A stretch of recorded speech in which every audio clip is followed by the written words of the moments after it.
Sir, baka pwede naman makiusap, sir. Pag-usap.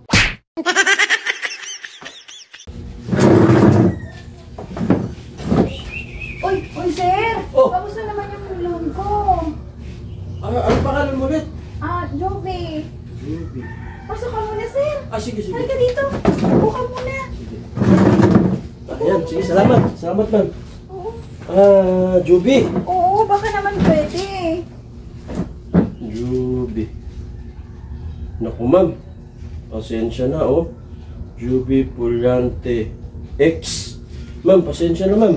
Hindi ka qualified. Sige na, sir. Pambayad ng tuition rin. Dami kong gagastusin eh.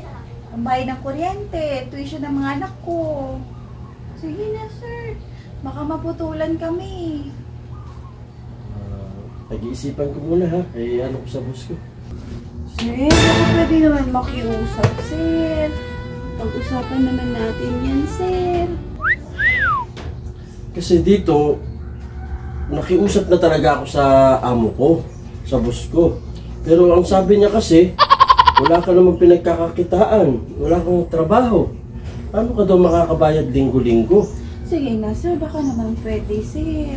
Kailangan ko talaga yung pera, sir, eh. Sige na, sir. Baka naman pwede. Parang mahihirapan yata ako dyan, ma'am. Pero sige, susubukan ko ng paraan.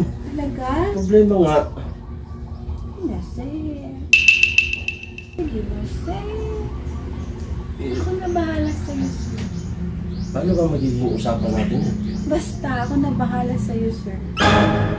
Sige, walang problema. Talaga? Oo, Sige. ako na bahala. Marirelease na yung loan mo. Talaga? Oo, walang problema. Salamat.